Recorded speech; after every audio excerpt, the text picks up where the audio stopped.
ఇప్పుడు మీకు ఇష్టమైన జెమినీ టీవీ సీరియల్స్ ని టీవీలో టెలికాస్ట్ అయిన వెంటనే సన్ నెక్స్ట్ లో మాత్రమే చూడండి. అవన్నీ నీకు అనవసరం. నేను నిన్నొకటి అడుగుతాను, నాకు సమాధానం చెప్పు. ఏంటి మామ్?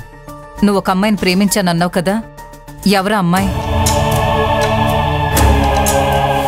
ఏం చేస్తూ ఉంటుంది? వాళ్ళ నాన్న ఏం చేస్తూ ఉంటాడు? వాళ్ళ ఫ్యామిలీ పొజిషన్ ఏంటి? మమ్మీ ఏంటి సడన్ గా నాలో గురించి అడుగుతుంది? ఇప్పుడు ఆనంద్ గురించి చెప్తే నో అంటుంది. సో తన గురించి ఏం చెప్పకూడదు. అడుగుతుంది నిన్నే మహేష్. నువ్వు ప్రేమించిన అమ్మాయి బ్యాక్గ్రౌండ్ ఏంటి? నువ్వు కూడా ఒక తక్కువ స్థాయి అమ్మాయిని ప్రేమించలేదు కదా? మామ్, టైం వచ్చినప్పుడు అన్నీ నేనే చెప్తాను కదా. నేను తెలుసుకునే టైం ఇప్పుడే వచ్చింది. నాకు తెలియాలి. పార్వతి, నువ్వు అనవసరంగా టెన్షన్ తీసుకోకు, కూల్గా ఉండు. మహేష్ ఎవరిని ప్రేమించాడో తెలియకపోతే నేనెలా కూల్గా ఉంటానండి? చెప్పరా, నువ్వు ప్రేమించింది ఎవరిని? చెప్పు చెప్పు మహేష్, ఎవరిని ప్రేమించావు? చెప్పు. ఆ అమ్మాయి పేరేంటి?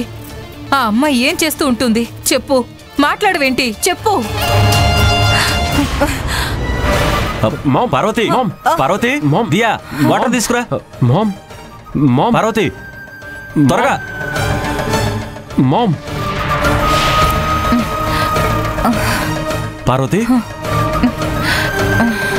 Parvati, Parvati. Mom, are you all right? ముందు నేను అడిగిన దానికి సమాధానం చెప్పు. పార్వతి, దాని గురించి మనం తర్వాత మాట్లాడదాం. ముందు నువ్వు రిలాక్స్ అవ్వు. మహేష్, నీకేదో ఇంపార్టెంట్ ఆఫీస్ వర్క్ ఉందన్నావు కదా, నువ్వు వెళ్ళు, నేను చూసుకుంటాను. అలాగే డాడీ.